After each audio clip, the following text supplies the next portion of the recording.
Assalamualaikum warahmatullahi wabarakatuh. Perkenalkan nama saya Kuliah Mudyatul Adrifah dengan NIM 12480101008. Pada kesempatan kali ini saya akan menjelaskan mind map yang telah saya buat yang berjudul perbedaan dari ayat makkiyah dan madaniyah. Oke,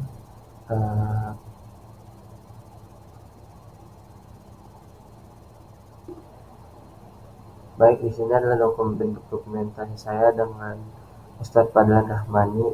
Beliau adalah salah satu imam di Masjid Kifayatul Ahyar yang berada di samping UIN. Kemudian ini adalah judul saya, perbedaan ayat makkiyah dan madaniyah. Oke, selanjutnya. Kemudian di sini ada latar belakangnya. Al-Quran diturunkan secara bertahap kepada Nabi Muhammad SAW dan para ulama mengelompokkan ayat-ayatnya menjadi makkiyah dan madaniyah. Ayat makkiyah diturunkan sebelum hijrah, sedangkan ayat madaniyah setelah hijrah. Meski bisa saja diturunkan di lokasi yang sama, perbedaan keduanya tidak hanya dari segi waktu dan tempat, tetapi juga dari tema dan gaya bahasanya. Ayat makkiyah menekankan tauhid, akidah, dan akhirat, ditujukan kepada masyarakat awam. Sementara itu, ayat madaniyah lebih bersifat hukum dan sosial, yakni mengatur kehidupan umat secara detail. Memahami perbedaan ini penting untuk kajian tafsir dan hukum Islam, karena hal ini itu membantu menempatkan ayat dalam konteks sejarah dan fungsi dakwah Rasulullah SAW.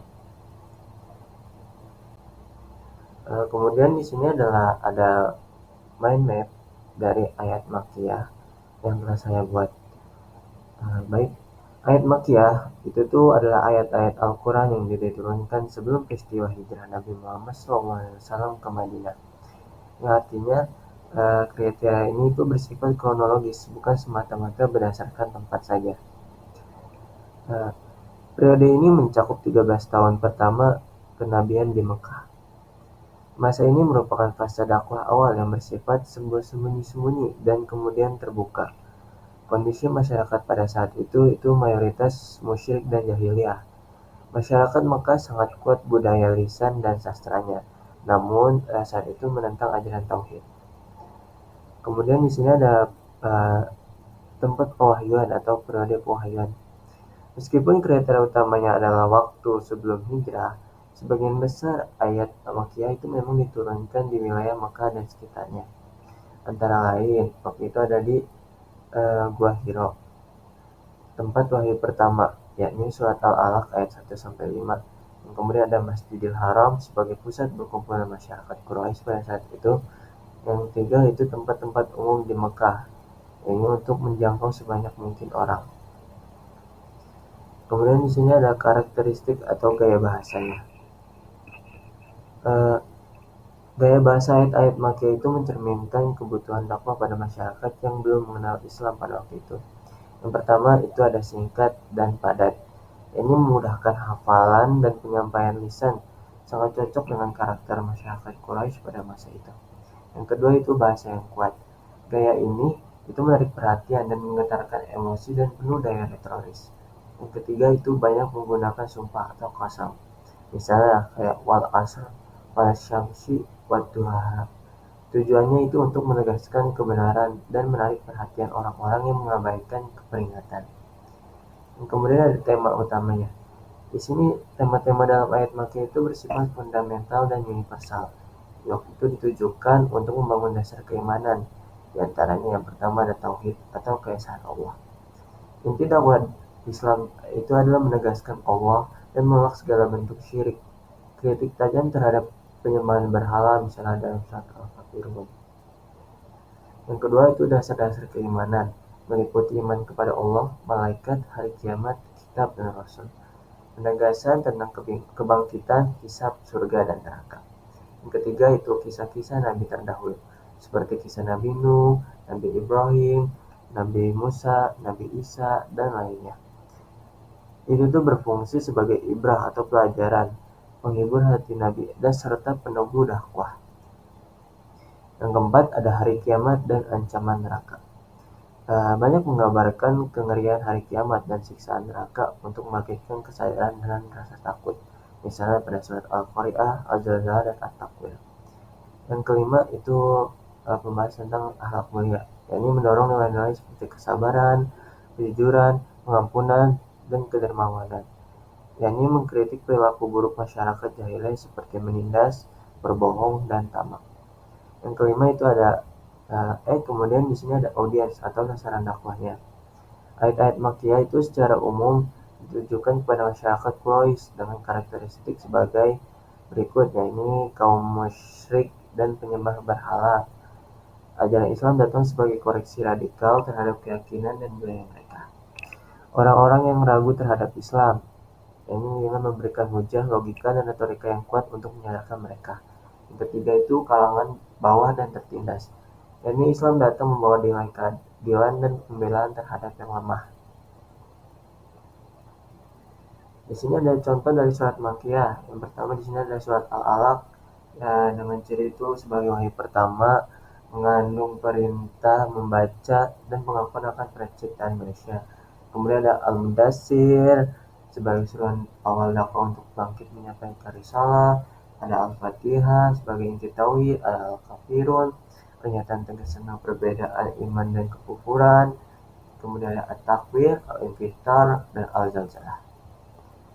Di sini ada tujuan penurunan ayat Makkiyah. Yang pertama itu menggugah kesadaran teologis masyarakat yang hidup dalam kesesatan.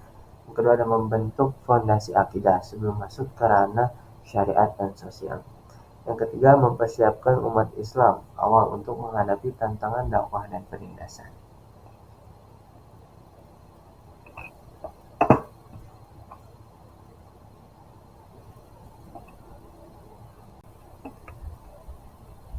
Baik, kemudian di sini ada karakteristik ayat Madaniyah, mengingatnya, kemudian penjelasannya. Yang pertama, ayat Madaniyah itu adalah ayat-ayat Al-Quran yang diturunkan setelah peristiwa hijrah Nabi Muhammad SAW ke Madinah. Tidak tergantung pada lokasi fisik turunnya ayat, tapi pada waktu fase setelah hijrah. Masa ini adalah periode pembentukan masyarakat Islam yang melibatkan penataan sosial politik umat, penerapan hukum-hukum syariat, hubungan eksternal dengan kaum Yahudi, Nasrani, dan musuh-musuh Islam lainnya. Kemudian di sini ada tempat pewahyuan atau tempat diturunkannya. Mayoritas ayat Al-Madaniyah itu diturunkan di Madinah dan sekitarnya, termasuk yang pertama Masjid Nabawi sebagai pusat ibadah dan pemerintah. Yang kedua itu rumah Nabi dan tempat-tempat strategis di sekitar Madinah. Kemudian, namun dalam beberapa kasus itu ayat Madaniyah juga diturunkan saat perjalanan perang atau ekspedisi seperti saat perang Badar dan Uhud.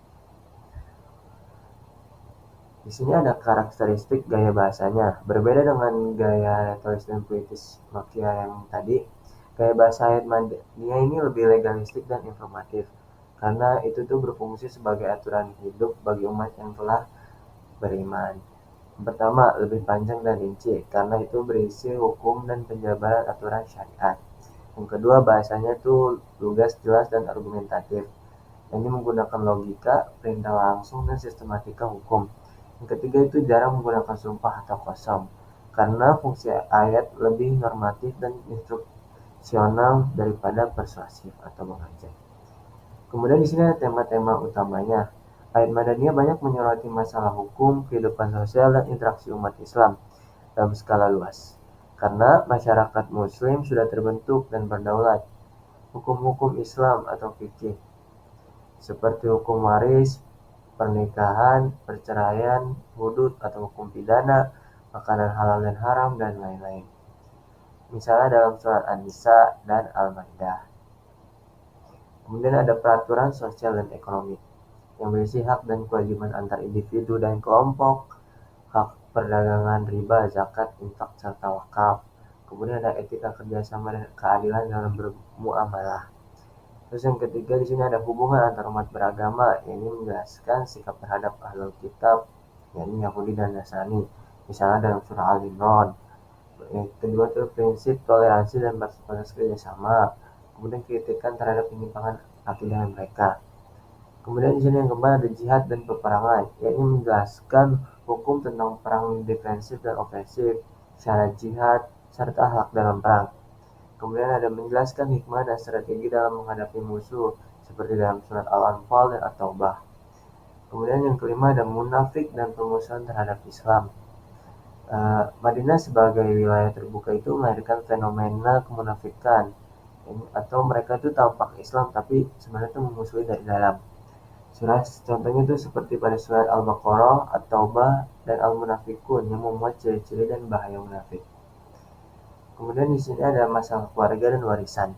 Ini contohnya ada hukum mahar, perceraian, masa iddah, penyusuan, perwalian, hingga warisan atau faraid. Kemudian ada penegasan tanggung jawab sosial dalam rumah tangga dalam muslim. Kelima di sini ada audiens atau sasaran dakwahnya. Ayat Madaniyah ini tuh ditunjukkan kepada masyarakat muslim yang sudah berkembang serta berbagai kelompok lain yang berinteraksi dengan komunitas muslim yang ada di Madinah. Contohnya di sini yang pertama itu ada umat Islam di Madinah sebagai pedoman hidup, bermasyarakat dan bernegara. Yang kedua ada kaum Yahudi dan Nasrani, itu sebagai kelompok agama yang memiliki kitab dan pengaruh sosial politik di Madinah. Yang ketiga ada kaum munafik. Ini kelompok yang menampakkan keislaman namun memusuhi dari dalam. Ayat-ayat Madaniyah memberikan peringatan keras terhadap mereka. Yang keempat di sini ada masyarakat luas yang terlibat langsung atau tidak langsung dalam tatanan negara Madinah. Kemudian di sini ada contoh-contoh dari surat Madaniyah itu sendiri. Yang pertama ada surah Al-Baqarah yang memuat hukum-hukum Islam, ibadah, muamalah, jihad, puasa, sholat, dan kisah Bani Israel. Kemudian ada surah Al-Imran yang berisi hubungan dengan ahlul kitab, strategi perang, dan akidah umat. Yang ketiga ada An-Nisa yang berisi hukum warisan, perlindungan terhadap perempuan, dan anak yatim. Kemudian di sini ada Al-Maidah, kesempurnaan yang berisi kesempurnaan syariat, haramnya makanan, sumpah, dan perjanjian. Kemudian di sini ada tujuan penurunan ayat Madinah itu sendiri, yakni yang pertama menetapkan hukum-hukum syariat Islam dan mengatur seluruh aspek kehidupan. Yang kedua mengatur kehidupan sosial politik dalam masyarakat Islam yang mulai berdaulat. Yang ketiga menyelesaikan konflik internal dan eksternal. Yang keempat mendidik umat untuk menjadi komunitas yang adil, beradab, dan bertanggung jawab.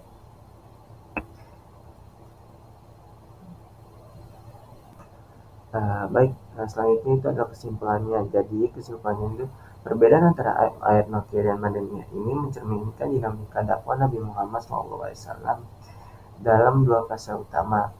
Yang pertama sebelum dan sesudah hijrah.